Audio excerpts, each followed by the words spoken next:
Bonjour, alors aujourd'hui on va faire une petite vidéo sur un peu la mythologie grecque en incluant la ligne de temps, donc du début jusqu'à l'âge des hommes. Donc pourquoi? Parce que c'est amusant de le faire. Donc dans la mythologie grecque, avant le monde, avant la création de toutes choses, il y avait il appelait ça le chaos. Donc je sais pas si c'est un dieu ou bien c'est ça on appelle ça le temps ou le moment, mais chaos c'est vraiment le, le vide avant toute création de ce monde. C'est vraiment, c'est le début, on va dire, c'est le début. Voilà, c'est l'instant des zéros, on va dire ça. Donc après ça, il y a, hum, il y a une création de ce monde, tout l'univers en fait, et il est représenté par les forces de la nature, comme le ciel, la terre, les nuages, tout ça en fait. En fait, ils ont beaucoup de dieux. C'est un peu comme l'hindouisme. Mais bon, on va pas trop mélanger, mais en tout cas, ils ont beaucoup de dieux. Et l'un de leurs dieux, ou de leur divinité, ou de leur on va dire élément de la nature, c'est Erebus, donc Erebus qui veut dire l'ombre ou le noir ou la nuit, enfin pas la nuit mais l'ombre ou the darkness ou the shadow. Donc après on a Gaïa. Gaïa c'est très important parce que Gaïa donne la naissance, elle a la capacité de donner naissance aux titans. Mais avant de parler de Gaïa, parce qu'elle a quand même beaucoup de choses à dire, il y a aussi d'autres divinités, on appelle ça les divinités primordiaux, hein, comme Tartarus, je sais pas ce que ça veut dire, et aussi Arès, qui a donné naissance à Eros, qui est le dieu de l'érotique et de sexualité, du sexe, de l'amour et du sexe. Donc il y a aussi Emira et Nyx, qui veut dire la nuit. Non, pas revenons à Gaïa, parce que c'est à part les Gaïa qu'on a beaucoup de dieux comme Zeus à la fin. Donc Gaïa représente en fait la déesse de la terre. Et elle a donné naissance à Uranus, et Uranus qui veut dire le ciel, ou le ciel, c'est ça, ou le heaven, le paradis, on peut dire ça. Et le ciel et la terre, hein, Uranus, il a fait l'amour à sa mère, on va dire ça. Hein. Bon, c'est un truc de Dieu, donc c'est compliqué. Et elle a donné naissance à la première génération des titans. Donc ces titans-là, je tiens à rappeler que tout ça, c'est avant la naissance des hommes. Donc avant les hommes, sur la mythologie grecque, il y a des titans, il y a des dieux, ils font souvent la guerre, ils se battent entre eux. Donc voilà. Donc la première génération des titans, il y a le Chronos qui est présent le temps, hein, c'est Dieu du temps. Et il est le leader en fait de tous les titans. Et Chronos, il a, encore une fois, il a fait l'amour à sa mère et il a donné naissance à Zeus. Zeus qui est très connu, que tout le monde dit, Dieu du tonnerre, hein, celui qui envoie les éclairs à tout le monde, celui qui a emprisonné son père, Chronos, parce que c'est la famille, c'est compliqué. Et pour être libre, j'imagine, hein, il y a beaucoup d'histoires dedans, mais on va pas entrer dans les détails parce que le but c'est d'avoir un timeline pour arriver jusqu'aux hommes en fait. Sinon on peut passer des heures à parler de ça. Zeus s'est marié avec Héra, et Héra a donné naissance à Arès, à Hébès et à Héphaïstos.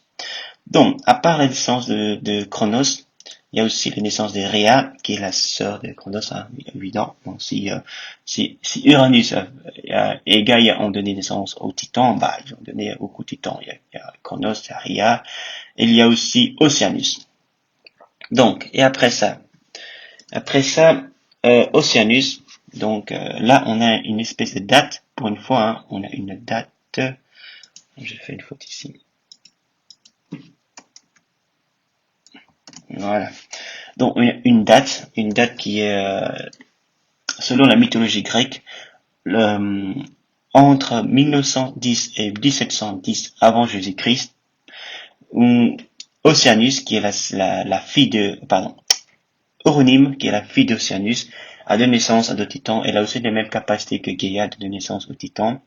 Et ici, on a une date. Bon, c'est la mythologie, c'est une date en 1910 euh, avant Jésus-Christ, pendant que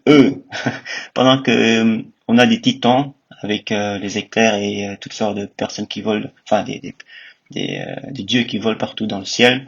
Et on est entré dans l'ère classique selon que le timeline de de civilisation.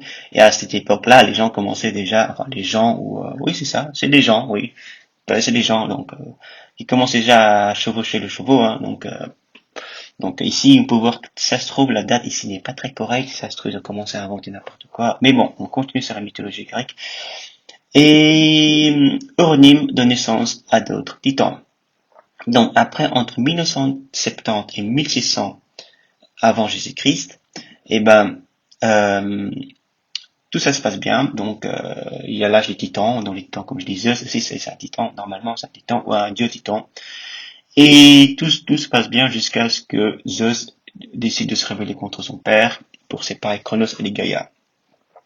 Et entre 1970 et 1628, avant Jésus-Christ toujours, hein, parce que sinon, c'est après Jésus-Christ, eh ben, c'est pas possible. 1970, c'est déjà très... Mes parents sont nés à cette époque. Bon, bref. C'est l'âge de bronze, l'âge de silver, l'âge du silver, je sais plus ce que ça veut dire silver, je crois que c'est l'argent. C'est l'âge de silver, ça s'appelle l'âge de l'Olympe, et là, on a, c'est Zeus, je pense, hein, ou les Olympiens, où ils ont créé les humains. Bon, les humains apparaissent à cette époque-là. Et entre 1628 et 1460 avant Jésus-Christ, on peut dire que c'était l'âge de bronze. Et là, les humains commencent à être très très belliqueux. Ils commencent à faire la guerre entre eux. Et Zeus dit, bon, je ne peux pas les gouverner, je vais tous les buter avec une grande inondation. Donc voilà, ça c'est après ça. Donc entre 1460 et 1101 avant Jésus-Christ, c'est l'âge des héros. Donc c'est les héros qui vont se battre contre les titans. Oui, c'est ça, contre les titans, c'est ça, les titans, contre les titans et les monstres. Et ils essaient de restaurer l'harmonie. Donc ça c'est encore ça. Et entre 1101 et 560 avant Jésus-Christ, c'est l'âge de fer. L'âge de fer. Et là, les dieux abandonnent l'humanité parce que on est en fait une race qui est pas gérable et qu'on, de toute façon, on va se détruire nous-mêmes. Et ils se barrent. Du coup, c'est l'âge des hommes. Donc, si on regarde un peu l'évolution, hein, c'est depuis le début jusqu'à la fin, il y a des dieux, il y a des titans, comme le mot le dit déjà, gigantesques. Donc, je trouve ça assez intéressant de voir ce genre de choses, qu'avant les hommes, il y a quand même des choses qui se passent, hein. Les titans avec des éclairs et tout ça, on va dire, c'est hors de notre portée. Et en tout cas, c'est pourquoi je fais cette vidéo, c'est juste pour avoir une timeline de la mythologie grecque, parce qu'il y a d'autres mythologies, ils ont leur propre timeline, et certaines histoires se ressemblent, et je trouve ça assez intéressant d'avoir une vision de ce qui est des débuts jusqu'à aujourd'hui. Bah, c'est tout pour cette vidéo, en tout cas, moi je trouve ça un exercice assez amusant, et on se dit peut-être pour une prochaine fois.